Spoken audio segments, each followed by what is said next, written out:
Segundo punto para responder se llama la confianza. Y acá vamos a entrar en los temas más espinosos del mercado de carbono, la calidad de los certificados.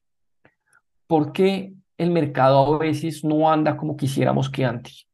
Es porque hay certificados que se dan en proyectos que son muy dudosos de muchas perspectivas. Desde la perspectiva técnica, que uno no sabe que el certificado que uno está comprando realmente representa una tonelada reducida capturada. Uno a veces dice, uy, no lo sé.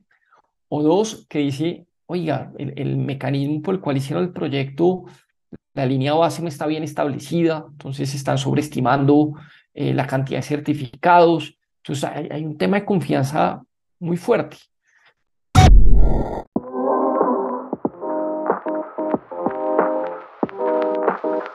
Bienvenidos a Neto Positivo,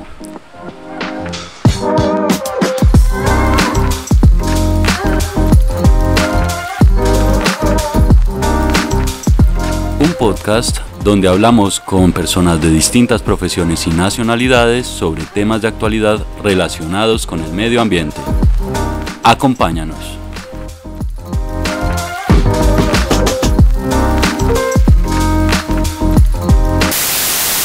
Hola, mi nombre es Sebastián Moncada, bienvenidos a un nuevo episodio de Neto Positivo. En el episodio anterior con Ramón Bacre hablamos sobre biochar y tocamos el tema de los mercados de carbono y las fallas que él encontraba en el mismo.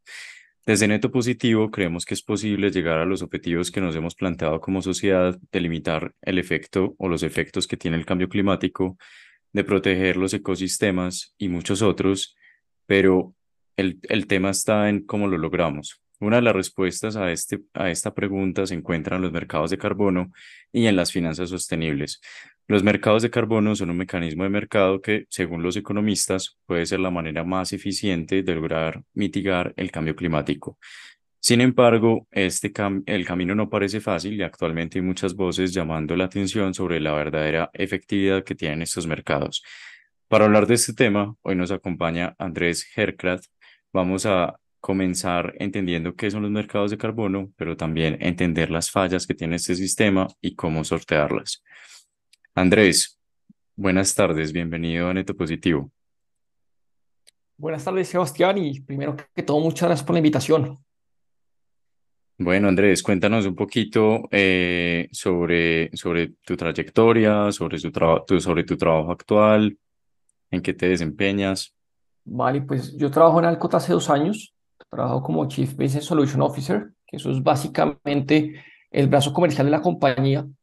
Y Alcot es una empresa que se originó en Suiza hace más o menos 15 años, que actualmente tiene 8 oficinas alrededor del mundo y se ha focalizado en desarrollar proyectos de carbono, principalmente en Latinoamérica, desde México hasta Buenos Aires y en el norte de África. Adicionalmente, tenemos una línea de desarrollo sustentable, que es donde ayudamos a empresas de toda naturaleza, gobiernos, ONGs, la banca multilateral, a desarrollar estrategias de descarbonización. Y de una u otra forma es como les ayudamos a desarrollar mecanismos que efectivamente le permitan a las empresas cumplir con sus metas net zero y aportar tanto a la adaptación al cambio climático como a su mitigación. Vale, genial. Entremos en materia y comencemos definiendo qué son los mercados de carbono y cómo funcionan. Bueno, lo primero más importante, los mercados de carbono son un mecanismo financiero. Normalmente dicen que es un mecanismo ambiental, pero no lo es. Es un mecanismo financiero porque, como tú lo dijiste en la misma introducción, su objetivo es movilizar recursos financieros para que los proyectos puedan subsistir en el tiempo. ¿Cómo funciona esto? Básicamente, hay un mercado en el cual tenemos dos perfiles. Por un lado, están todas las empresas que están produciendo emisiones directas de gases de efecto invernadero a la atmósfera y que de alguna u otra forma tienen un mandato, ya sea obligatorio o voluntario, de compensar esas emisiones. Y por el otro lado, tenemos a los proyectos capaces de capturar emisiones y reducir emisiones. Entonces ahí viene un tema muy importante. ¿Qué tipos de proyectos pueden estar en los mercados de carbono? Los podemos dividir en dos grandes categorías. Una categoría se llama las soluciones basadas en la naturaleza, que es todo lo que tiene que ver con el desarrollo de proyectos sobre el terreno.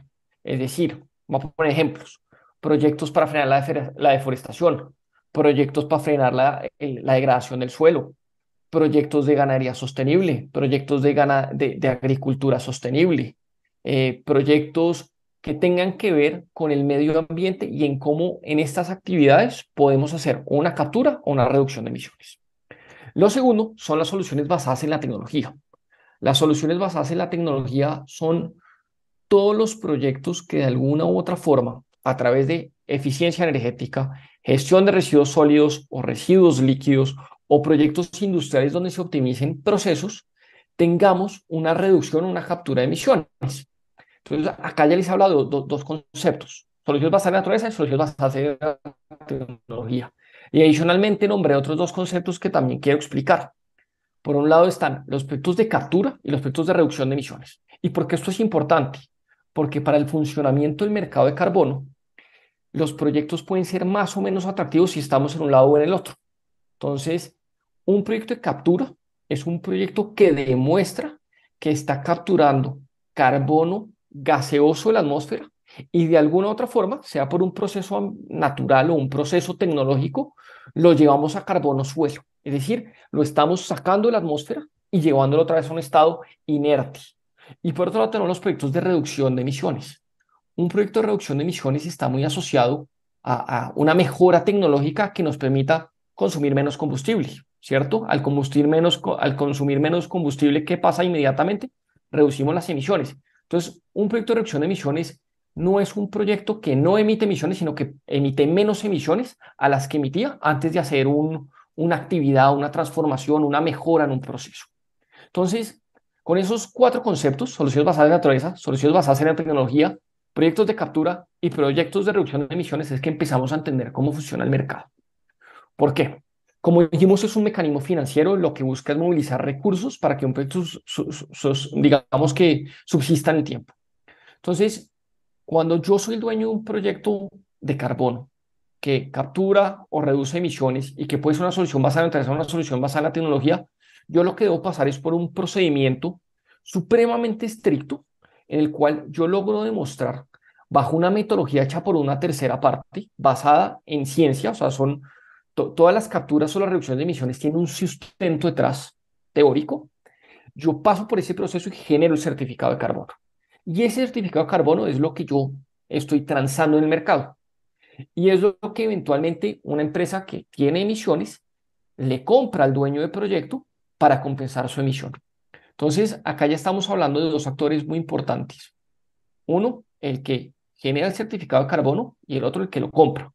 Pero para unir eso, tenemos una línea de muchos actores que hacen esto posible. Y ahí es donde entra una empresa como Alcott, que es un desarrollador de proyectos de carbono. ¿Qué hace una empresa desarrolladora de proyectos de carbono? Básicamente ayudar al dueño del proyecto, llámese una empresa privada o una comunidad indígena o una comunidad campesina, porque finalmente el dueño de un proyecto de carbono es el dueño de un activo productivo que de alguna forma puede o capturar o reducir emisiones. Y el desarrollador lo que hace es coger ese proyecto y ponerlo en un lenguaje fácil, en un lenguaje común, y sobre todo un lenguaje sobre los estándares y las metodologías del carbono. Y ahí es un tema importante. No todos los proyectos pueden generar certificados de carbono. Algunos solo lo pueden hacer. ¿Cuáles proyectos? Los que estrictamente cumplen con una metodología desarrollada por una tercera parte para demostrar que científicamente hablando se hace esa reducción de emisiones. Ese desarrollador es el que efectivamente se encarga de todo el proceso y termina ayudando a emitir el certificado de carbono. Y ese certificado de carbono es el que después se comercializa a través de diferentes mecanismos. Hay plataformas para comprar certificados, hay desarrolladores como Alcott que venden sus certificados o incluso existen los traders, que los traders son empresas o personas que se dedican a comprar y vender certificados. Entonces, finalmente el mercado de carbono es eso, es un mecanismo financiero para movilizar recursos de una empresa que tiene emisiones, que quiere hacer una compensación voluntaria obligatoria y decirse a un dueño de proyecto y decirle, señor, yo le compro sus certificados. Y cuando tú le compras sus certificados, lo que haces es cruzar tu inventario. Si tú emitías 100 y compraste 100, 100 menos 100, 0, y lograste una cosa que se llama ser carbono neutro o carbono compensado, para ser más preciso con los términos.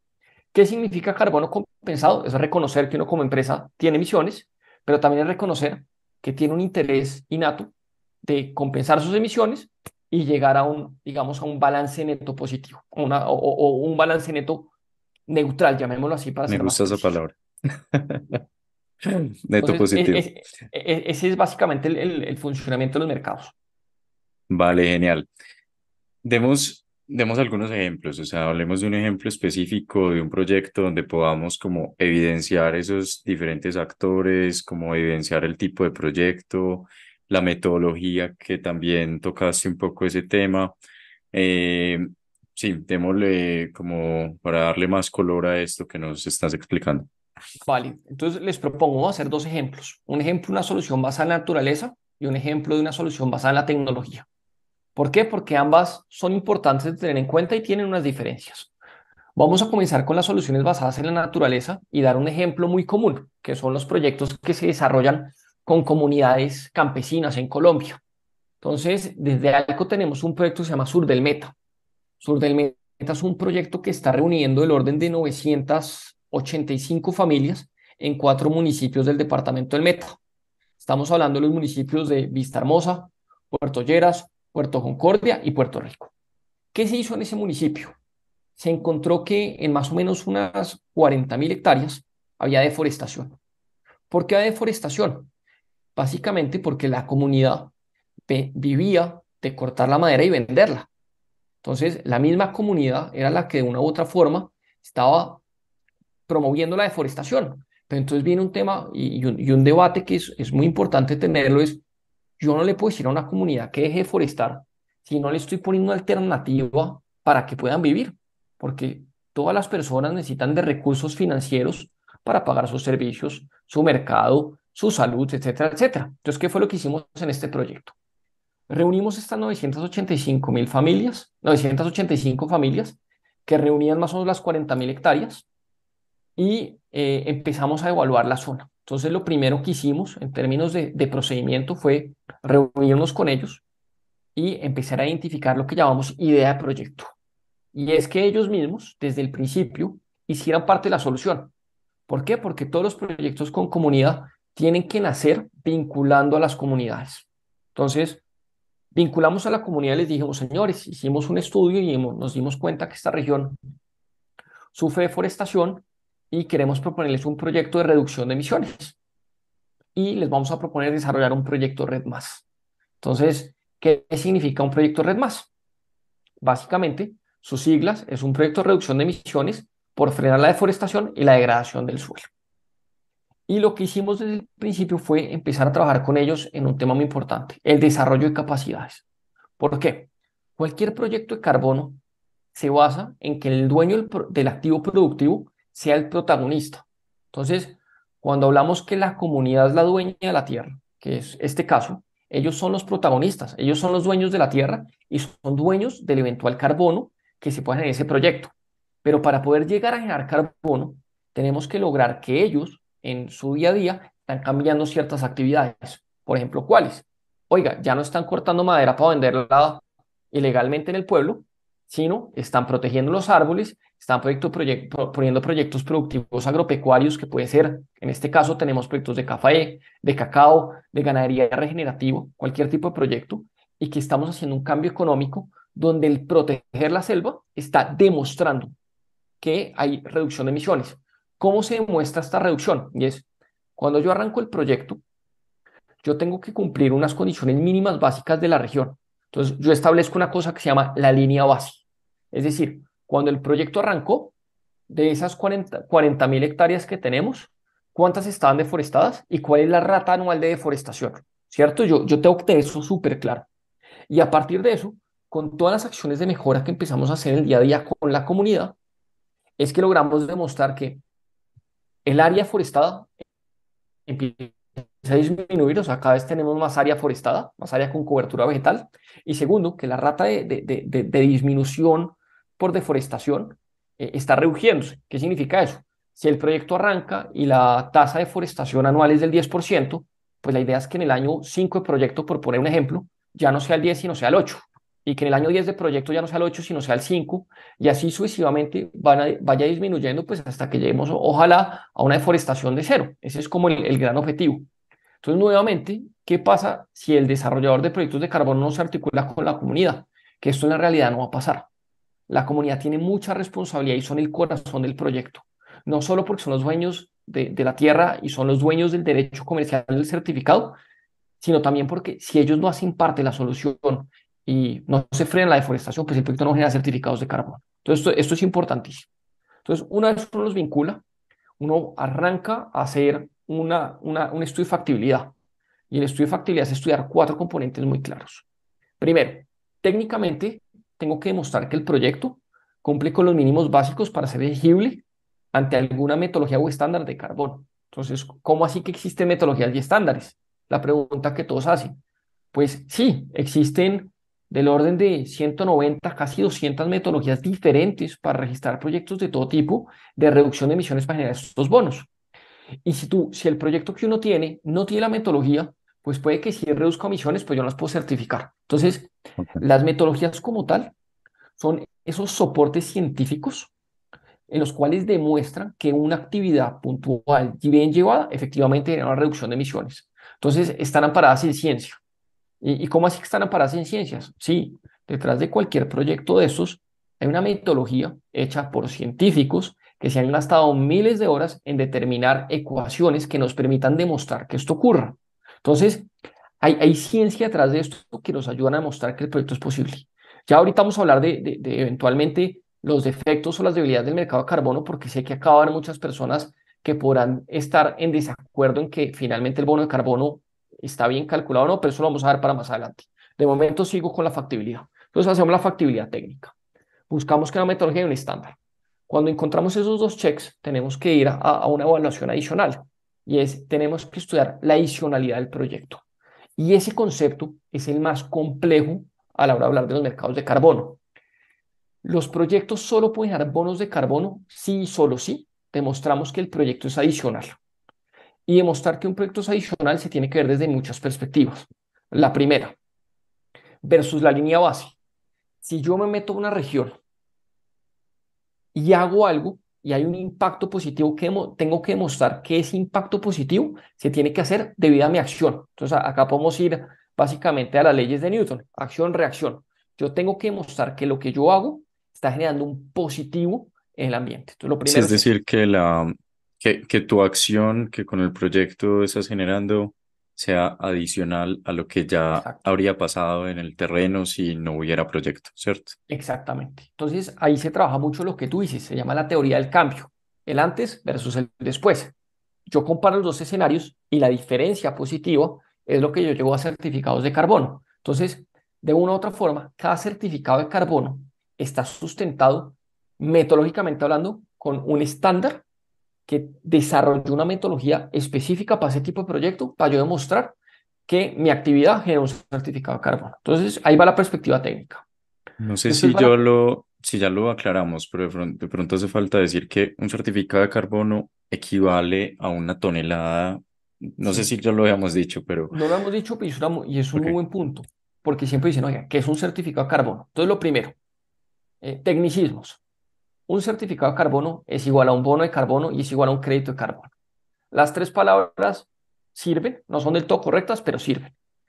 Si uno quisiera ser exquisito a la hora de hablar, no debería hablar de certificados de carbono. ¿Por qué? Porque un certificado de carbono es lo que finalmente representa una reducción o una captura de carbono de 1 tonelada de CO2 equivalente. Entonces, un tema importantísimo. Todas las emisiones de carbono o todas las emisiones de gases de efecto invernadero, que puede ser en muchos gases, como el dióxido de carbono, pero como el metano o como cualquier otro gas de efecto invernadero, siempre los llevamos a una unidad única, que se llama toneladas de carbono equivalente. ¿Por qué hacemos eso? Porque es una forma de homogeneizar la contabilidad. Como uno le explica en el colegio cuando está empezando a sumar, uno no puede sumar peras con manzanas.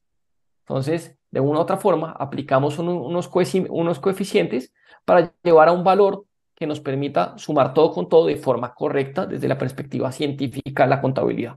Entonces, por eso siempre hablamos de carbono equivalente y por eso siempre que hablemos de un bono, un certificado, un crédito, vamos a hacer referencia a 1 tonelada de carbono equivalente que se redujo o que se capturó. Perfecto. Ahí te interrumpí, Vale, entonces sigamos con el ejemplo de la listo. Entonces, comunidad del Meta que y nos vamos estás con la contando. factibilidad. Entonces, cuando Eh, estudiamos la factibilidad, Factibilidad, adicionalidad y... Ajá, y no he terminado con la factibilidad. Entonces, ok. la factibilidad en esa parte yo que determino.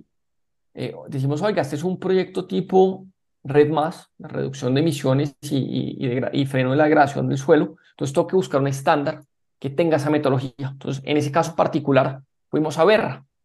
Berra es un estándar, es una tercera parte, y Berra desarrolla metodologías de carbono. Entonces, cada tipo de proyecto de carbono tiene una metodología específica. Nosotros fuimos a Berra y cogimos la metodología de que ellos tienen para este tipo de proyecto.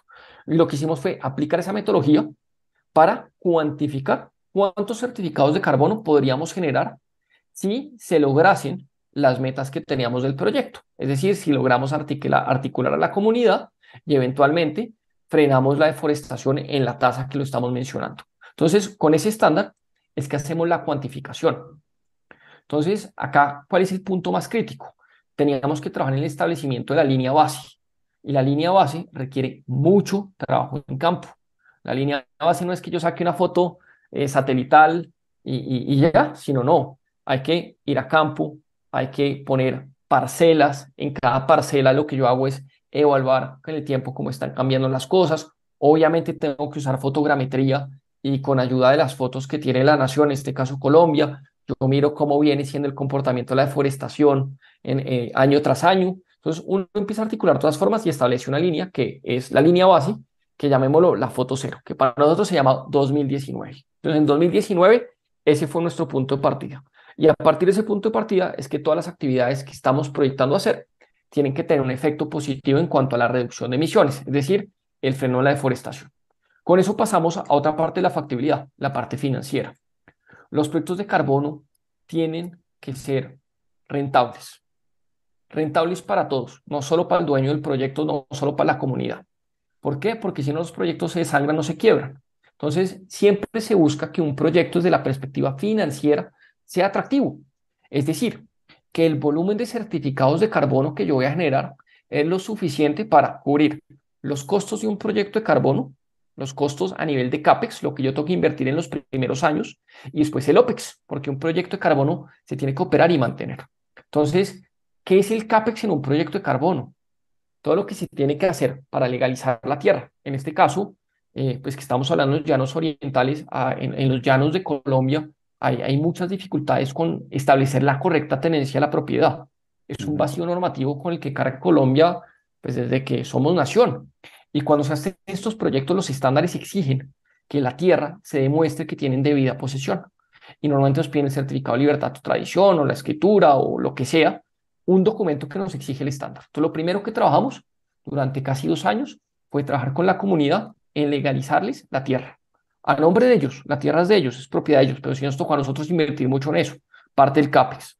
Otra parte del CAPEX, preparar a los municipios para adoptar el conocimiento del carbono, porque como les decía al principio, ellos son el centro de la solución. Entonces, hay muchos talleres donde se hace trabajo de campo, donde van los expertos, se recorre con ellos los territorios y se identifican con ellos las oportunidades de mejora. O sea, las estrategias de reducción de emisiones no son autoimpuestas por un tercero, son construidas con ellos. Ellos dicen, oiga, sí, por ejemplo, vamos a dejar de sacar madera ilegal. Ya con eso saben que efectivamente hay un freno. Obviamente, por ser una zona compleja, pues hay cultivos ilícitos. Entonces, lo primero es, oigan, no cortemos más árboles para sembrar cosas de este estilo, pues porque eso está afectando al proyecto. Entonces, ellos mismos se empiezan a identificar. Y ahí ujú. pasamos a la factibilidad financiera. De ahí pasamos a la tercera factibilidad, la legal, que ya la mencioné. Si no trabajamos en demostrar que la tierra está bien titulada y que la propiedad está correcta, el proyecto de carbono no se va a poder dar. Entonces, se trabaja con la comunidad, se identifica, se va a la autoridad y hacemos todo lo posible para legalizar la tierra. ¿Qué pasa si uno no logra legalizar la tierra?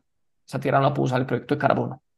Entonces, cuando yo arranco con un horizonte, imagínense un polígono, no, de pronto no todo el polígono entra en el proyecto, sino hay pedacitos que no logramos demostrar la correcta propiedad, se deja por fuera, ya está, nada que hacer. Y la cuarta parte de la factibilidad es la social.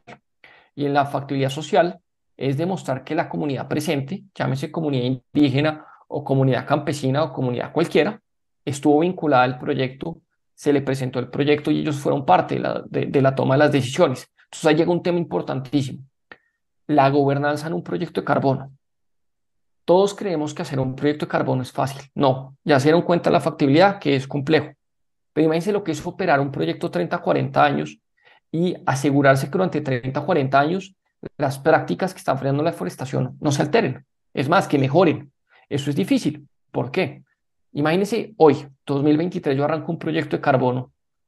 Va a durar 30, 40 años. Pues en 30, 40 años yo no voy a estar presente en el proyecto, ni la comunidad que firmó el proyecto de nosotros va a estar presente.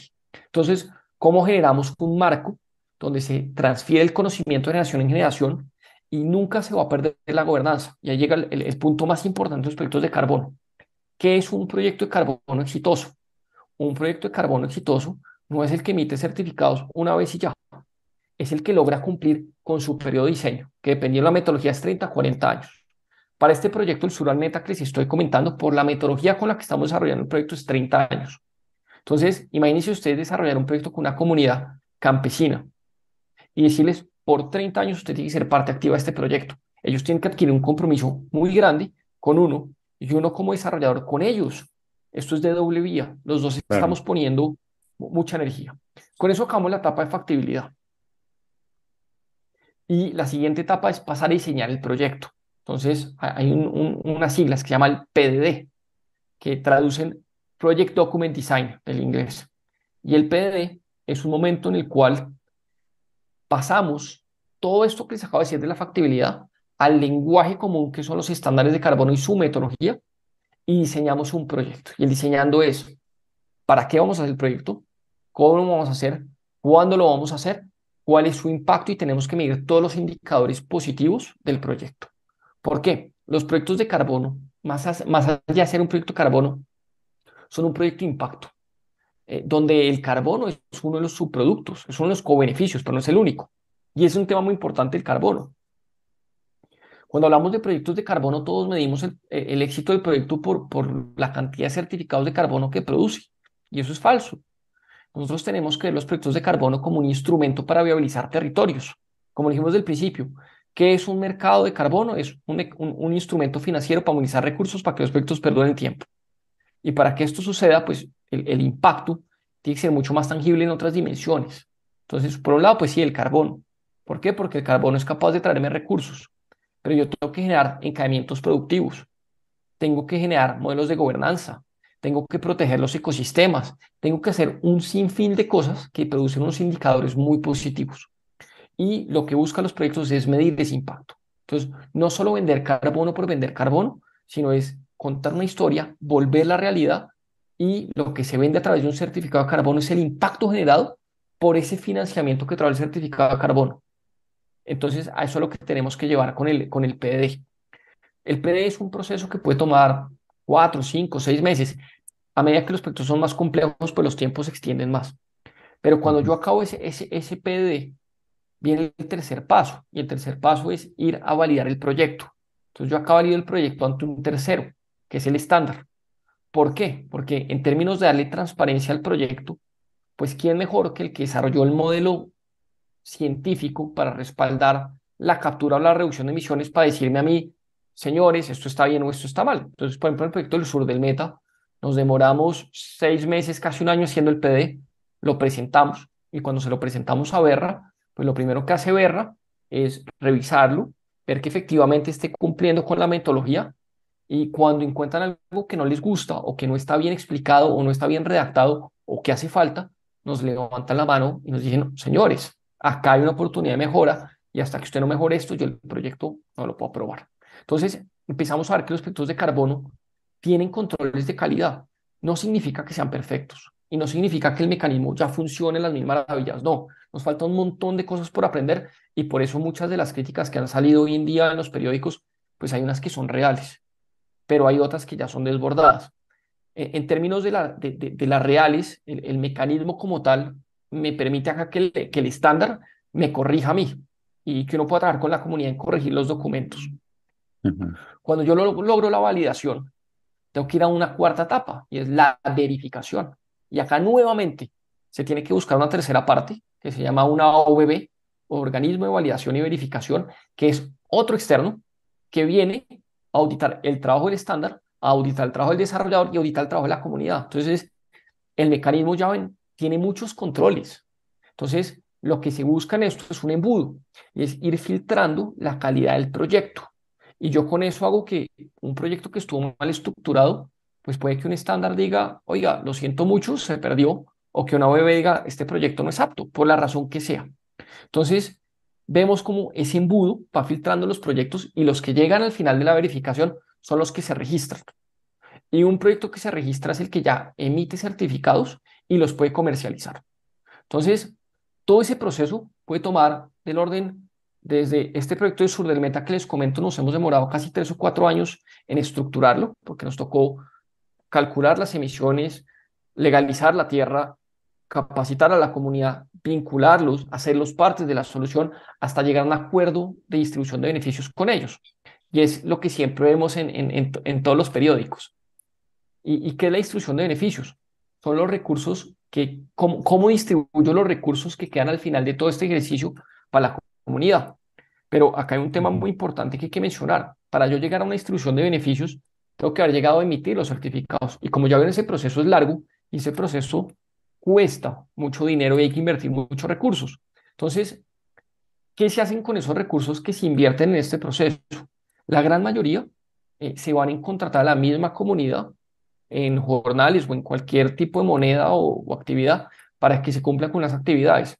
¿Por qué? Nadie espera que el parar de deforestar sea gratis y que ellos se demoren 1 año, 2 años en generar después su recurso. No, se les contrata. Entonces, si hay que poner cercas, porque hay que poner cercas porque lo piden los proyectos, se les contrata a ellos. Oiga, que hay que contratar gente para sembrar árboles, se contrata a la Ujú. gente de la comunidad para sembrar árboles. Entonces, ya durante la etapa operativa del proyecto, hay muchos recursos que se van en la comunidad y solo lo que sobra es lo que se distribuye entre las partes.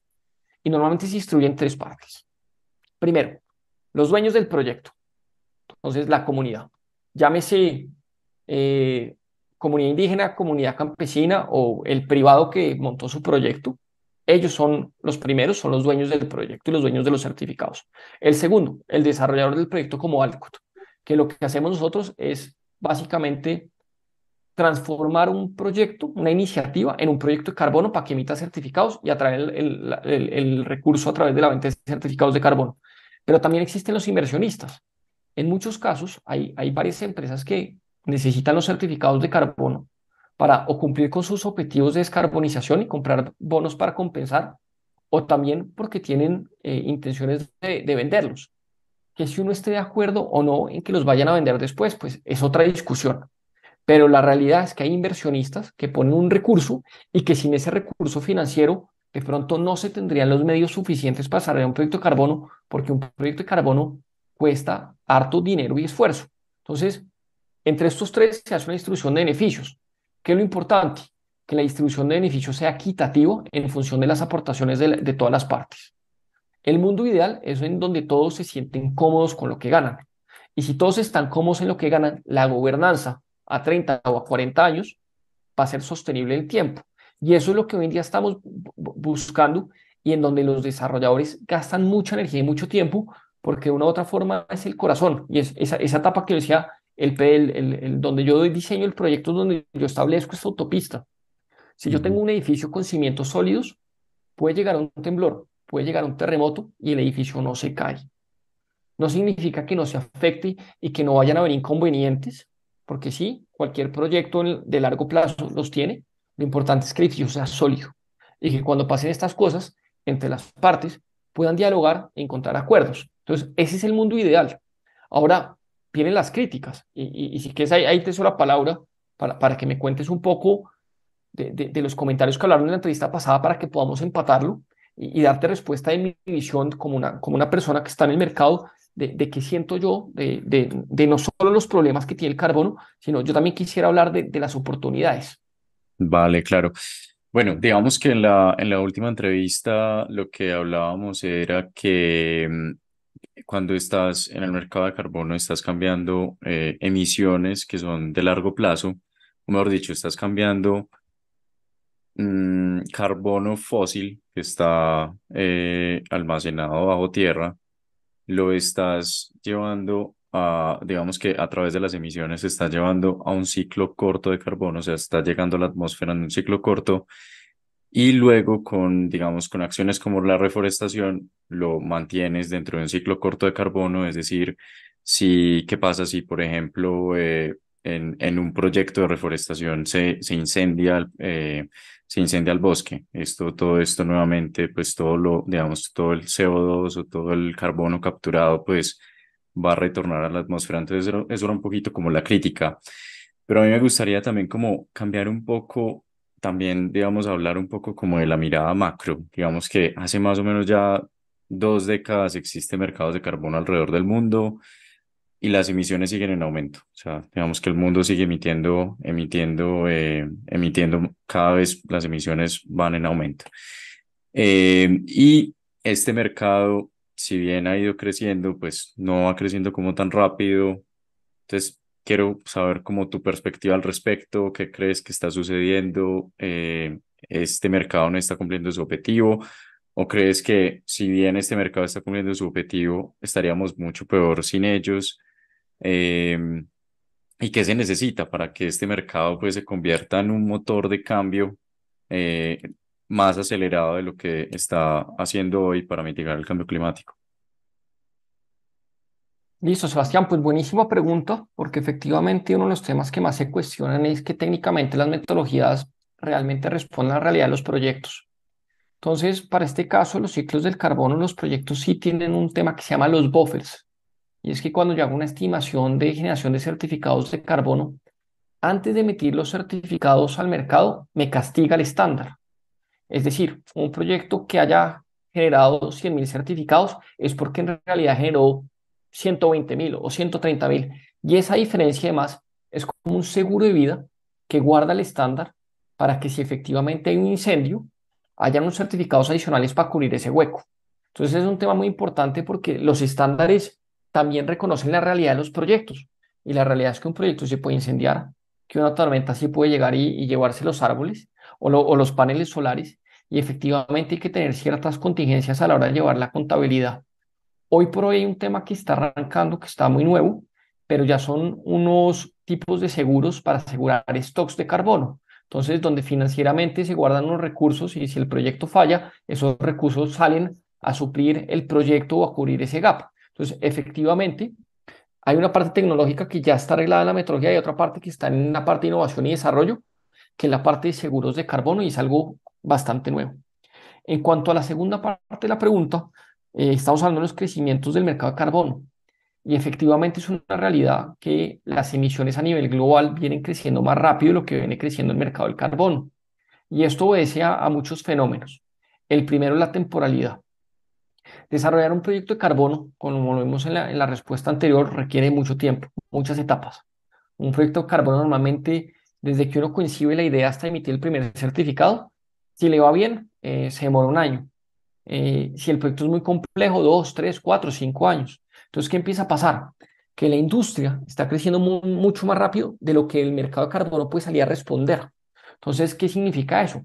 Que hay que seguir incentivando en la política pública para que cada vez haya más proyectos de carbono, porque la realidad es que no hay suficientes proyectos de carbono para atender la necesidad de certificados y que efectivamente el mercado pues se va a quedar corto. No obstante, esto tiene también algo positivo y es en un escenario macroeconómico donde se requieren muchos certificados, pero no hay mucha oferta, ¿qué empieza a pasar lentamente? El precio del certificado empieza a subir, ¿cierto? Hay mucha oferta, perdón, mucha demanda, poca oferta, el precio sube de una. ¿Qué significa eso? Que los certificados de carbono de una u otra forma, toda la tendencia económica es a que el precio va a subir y eso significa que el día de mañana las empresas que están generando estas emisiones van a tener que pagar más para compensar por esto y esto significa que va a llegar más plata al dueño del proyecto y esa plata se va a utilizar en el desarrollo del proyecto.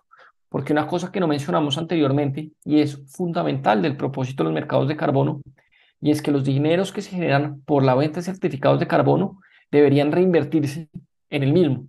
¿Por qué? Porque ese es el espíritu del proyecto, como lo dijimos siempre. Es un mecanismo financiero que lo que busca es generar recursos para que un proyecto subsista en el tiempo. Si los dineros no son invertidos en el proyecto, pues no hicimos nada. Entonces es un tema importante.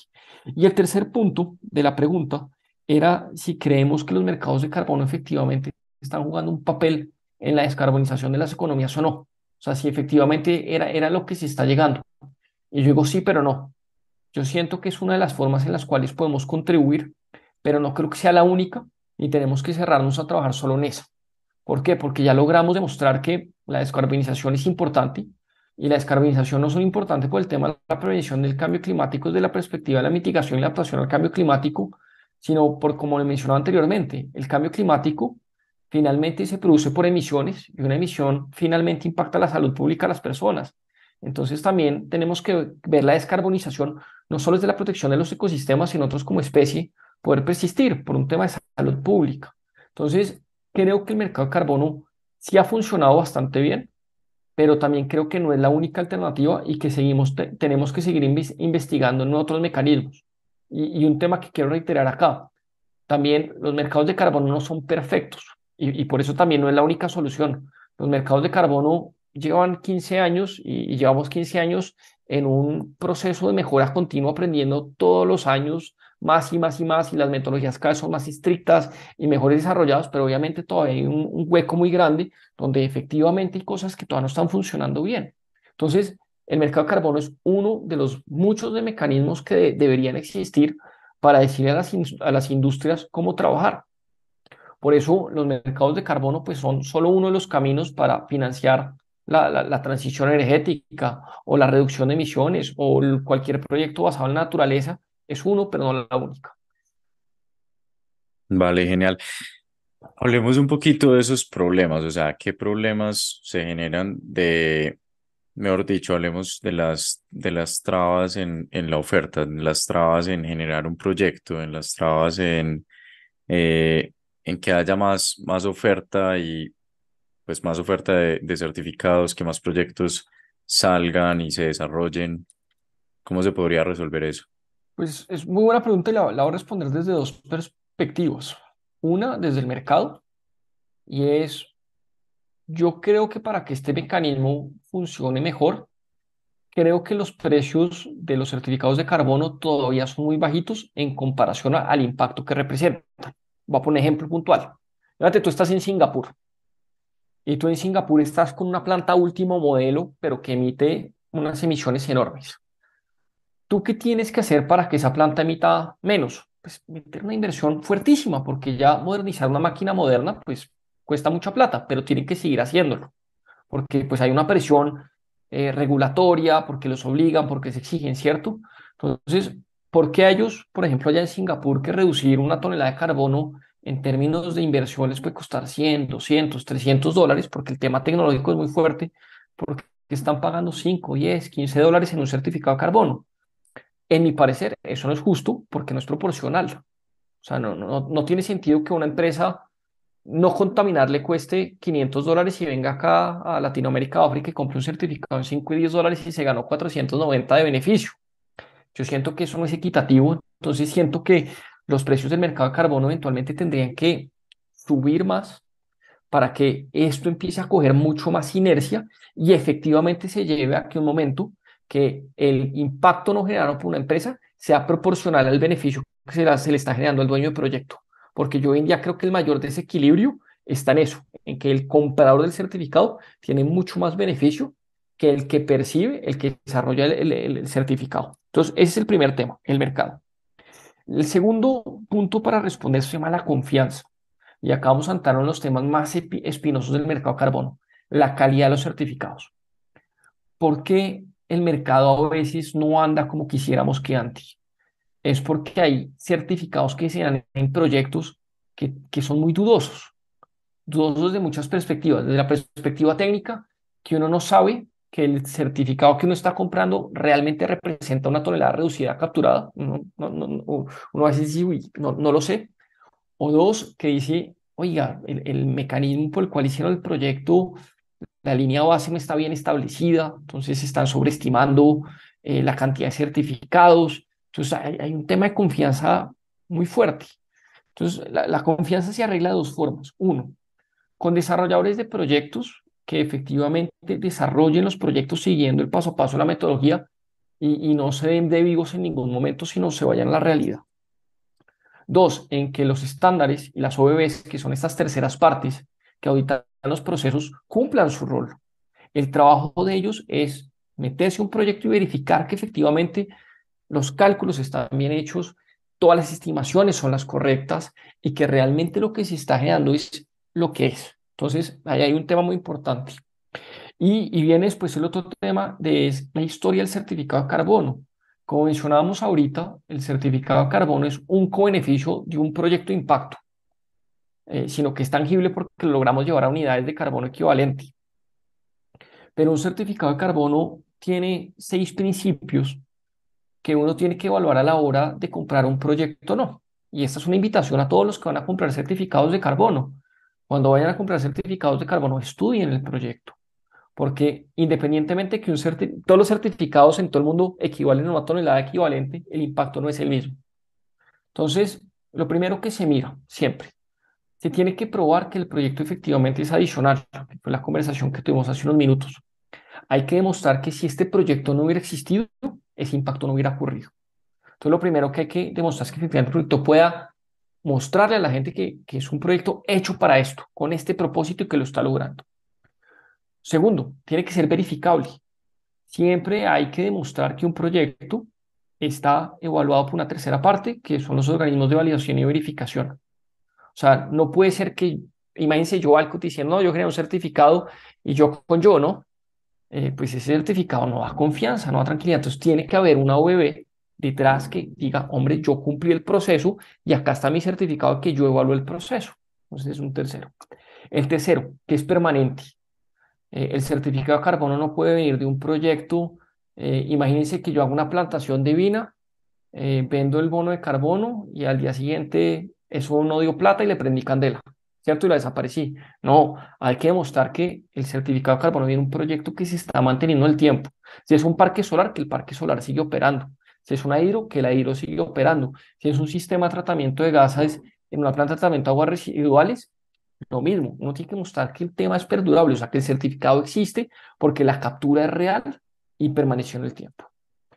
El cuarto punto, tiene que ser medible. Entonces ya dijimos anteriormente que un certificado equivale a una tonelada. Pues hombre, para eso, como dijimos en las metodologías, hay unas ecuaciones hechas por científicos y por muchos años de aprendizaje e investigación que demuestran que efectivamente esa correlación es 1 a 1. Entonces, tiene que ser medible. El quinto punto, que toca lograr demostrar que esta emisión que se está generando ahí, por haber generado este proyecto, no se está generando aguas abajo o aguas arriba. ¿Qué significa eso en resumidas cuentas? Imagínense que yo pongo una planta, yo en la planta hago una reducción de emisión, pero para haber construido esa planta hice una emisión 800 veces más alta. Entonces uno dice, oiga, en el balance, y lo que decíamos del principio, este balance de ser carbono compensado o carbono positivo, pues hombre, uno no puede mostrar que el remedio es peor que la enfermedad. Entonces hay que revisar también eso. Y el sexto punto y el más importante, y es el que hoy en día la gente está persiguiendo más, la transparencia. Y la transparencia se llama los grupos de interés vinculados en un proyecto. Entonces, en un proyecto de carbono, si hacemos un recuento de todos los grupos de interés que les he nombrado, vamos a dar cuenta que hay un dueño de proyecto, que hay un desarrollador de proyecto, que hay un validador, que es un estándar, que hay una OBB, que es un organismo verificador, que hay un registro, que hay un comprador, que hay un inversionista y que hay un gobierno que está poniendo las normas. Estamos hablando de 8. Ustedes imagínense alinear 8 grupos de interés en un objetivo común. Esto no es fácil. Los proyectos de carbono son muy complejos de elaborar. Y por eso les decía que el proyecto más exitoso es el que perdura en el tiempo, no el que emite certificados la primera vez. Porque alinear 8 grupos de interés es complejo. Y esto solo se va a lograr si yo logro desarrollar un modelo de gobernanza lo suficientemente sólido para, como mencionamos con el ejemplo del edificio, que si llega un terremoto, no importa que sea 7.0 en la escala de Richter, el edificio se mantenga. Que si salen grietas, las podemos arreglar. Que si se rompe un vidrio, lo podemos reemplazar. Y eso es lo que busca la transparencia en los proyectos. Si yo desde el principio, con bases sólidas en la comunicación, se le dice a una comunidad, señor comunidad, yo hago un proyecto de carbono con usted. Los bonos son suyos. Primero que uno tiene que decirle siempre. Segundo, vamos a generar tantos certificados. Estos certificados se están vendiendo en tal mercado. En tal mercado se está vendiendo a tal precio. De este precio a usted le está quedando tanto. Lo otro se está yendo a pagar estos costos, se está yendo a pagarle al estándar, a la OEB, a mantener el proyecto porque toca comprar cercas, porque toca sembrar árboles, porque toca preparar los suelos. Ahí se está yendo un montón de dinero, pero que las cuentas sean abiertas para todo el mundo. Que si un inversionista entra a mirar el proyecto, sepa también que su retorno de inversión es positivo por esta y esta razón, pero que si no fue tan positivo por alguna, también lo sepa, porque los proyectos también tienen imprevistos. Que si los gobiernos cambian las normas, que hay una articulación con ellos. Entonces, la transparencia es lo más importante cuando hablamos hacia la integridad de los bonos de carbono. Y eso es lo que la gente hoy en día está dispuesta a pagar. Entonces, cuando ustedes ven el mercado de carbono, van a decir, no, que hay bonos a 20, que hay bonos a 10, que hay bonos a 5, que hay bonos a 2. Sí, hay bonos a todos los precios. ¿Por qué la diferencia entre un precio y el otro? Muchas cosas. Lo primero, lo que dijimos del principio, un proyecto basado en una solución basada en la naturaleza es más apetecible en el mercado que una solución basada en la tecnología. Primera gran diferencia. Segunda diferencia, un proyecto de captura de carbono es más atractivo que un proyecto de reducción de emisiones, porque el de captura es un mayor avance. Entonces, allá vemos una segunda diferencia. Tercero, los estándares. Un proyecto hecho por Verra o por Gold Standard o por Ser Carbono o por Caro, lo que sea, genera una diferente garantía al comprador y por ende está dispuesto a pagar más o menos. Cuarto, la metodología. Si yo uso una metodología moderna o una metodología vieja, pues la metodología normalmente la moderna es más estricta porque esto se ha venido endureciendo.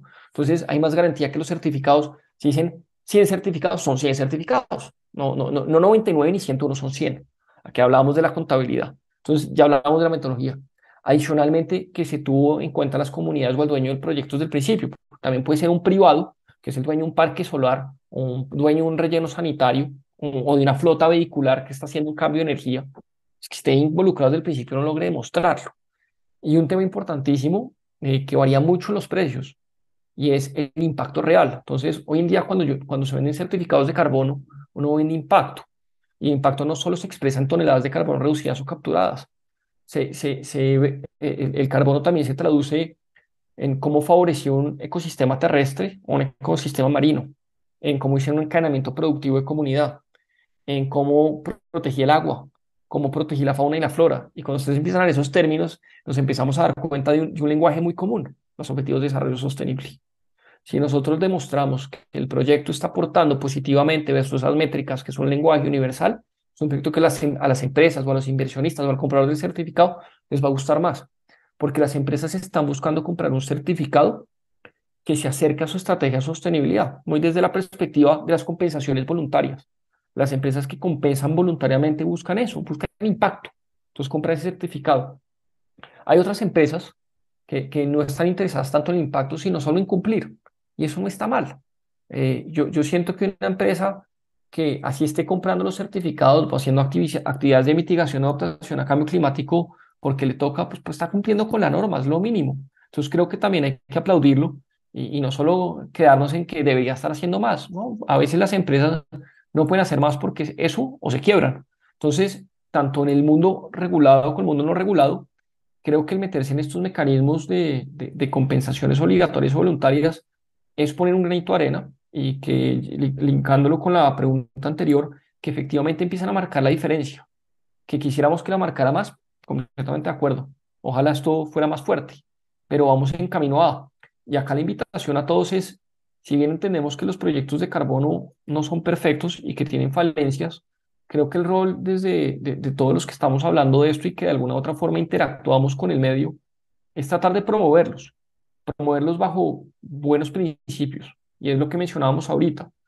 Los proyectos bien hechos deberían valer su peso y los proyectos mal hechos deberían dejar de existir. Entonces también necesitamos que un proyecto que se evidencie que tiene falencias estructurales, pues salga al mercado. Y eso le va a dar tranquilidad a los demás, porque yo entiendo mucho a las empresas que hoy en día nos buscan para comprar certificados y nos piden la hoja de vida del proyecto y van detalle por detalle, porque entiendo que tengan desconfianza y susto de aparecer en primera plana de un periódico por haber comprado unos certificados tratando de hacer la mejor voluntad del mundo y de pronto pues le salió mal porque el proyecto no estaba bien.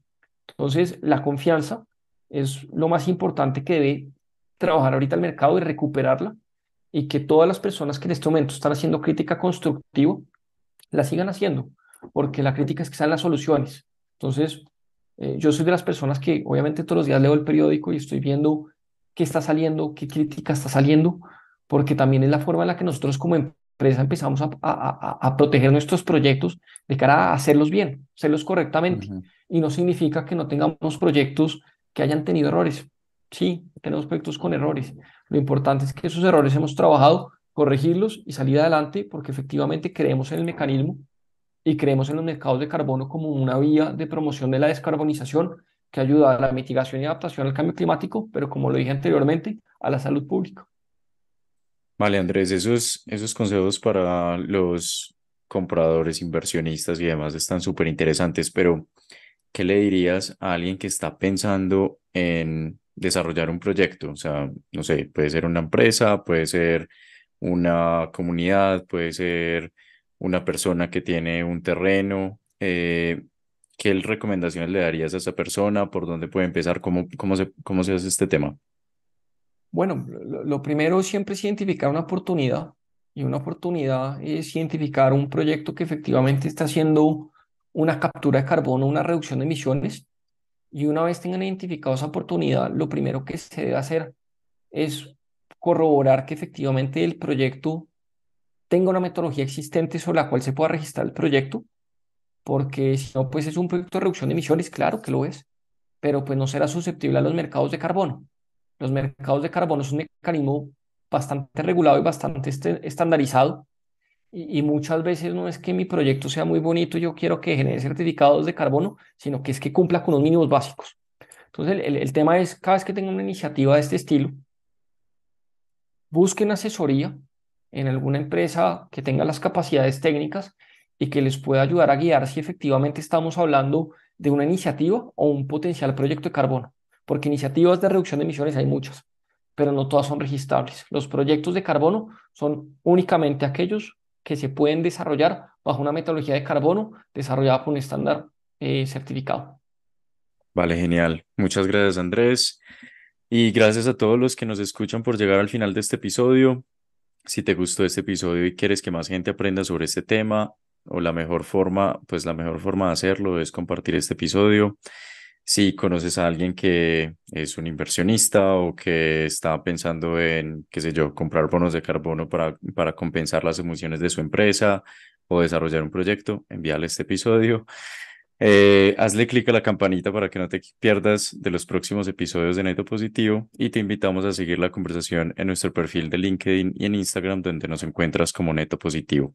También puedes escribirnos a netopositivopodcast@gmail.com. Este episodio fue producido por Sebastián Moncada, Juan Manuel Mejía y agradecemos especialmente a Daniela Lopera.